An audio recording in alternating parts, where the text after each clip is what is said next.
जय माँ विंध्यवासिनी, जय श्री राम। मैं सुरेश शास्त्री। खास तौर पे आज जो हम बात करने वाले हैं कुंडली में एक ऐसे ग्रह के बारे में कि जो हमारे कर्म भाव का स्वामी होता है। हम कोई सा भी कर्म करें उसका फल उन्हीं के हाथ में होता है और वही देते हैं हमारे जो हमने कर्म किया है उसका फल। उनको हम कहते हैं कर्मदाता शनि।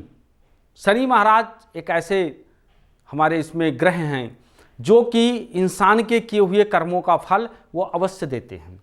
आपने अच्छा कर्म किया है तो आपको अच्छा फल देंगे, आपने गलत कर्म किया है तो आपको गलत फल देंगे। सबसे पहले नंबर क्या होता है कि शनि कब व्यक्ति के कर्मों का फल देते हैं। जैसे किसी के ऊपर 7.5 ढैया या शनि की महादशा आई है, अगर आपने अच्छा कर्म किया है तो आपको अच्छा फल देंगे। इसलिए कुंडली में दो चीज़ें बहुत मजबूत होना चाहिए व्यक्ति का, एक धर्म और दूसरा कर्म।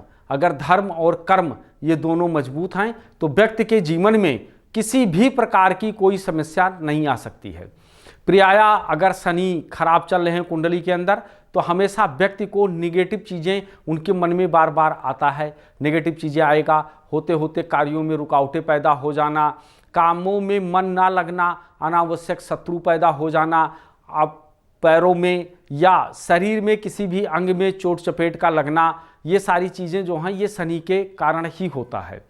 और प्रायः जो हैं शनि जो सबसे ज़्यादा प्रसन्न होते हैं वो ऐसे लोगों से प्रसन्न होते हैं जो अपनी माँ की सेवा करते हैं और लेबर तबके लोगों की सेवा करते हैं, उनसे वो अति प्रसन्न रहते हैं।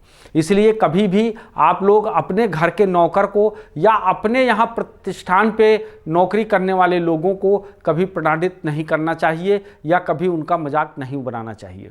कई बार ऐसा हुआ है कि हमने कुंडली में ऐसा देखा हूँ कि शनि भी ठीक है, सब कुछ बढ़िया है, मालिक अपने नौकरों से बहुत प्यार करते हैं, उनको भाई जैसा मानते हैं, लेकिन उसके बावजूद भी उनको कोई ना कोई समस्या का सामना करना पड़ता है।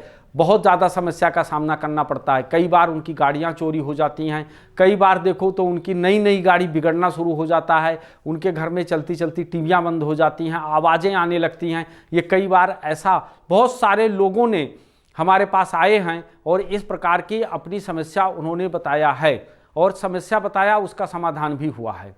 तो अगर देखा जाए तो इस प्रकार का क्यों होता है, जब हमारे आसपास कोई निगेटिव ऊर्जा ऐसी होती हैं या किसी के द्वारा भेजी हुई या हमको स्वयं कहीं रास्ते में मिली हुई जब हमारे आसपास होती है तो हमको ऐसे समस्याओं का सामना करना पड़ता है। यानी हमारे कारोबार को लेकर के या हमारे दिल दिमाग को लेकर के, हमारे स्वास्थ्य को लेकर के कहीं ना कहीं समस्याएं पैदा होना शुरू हो जाता है।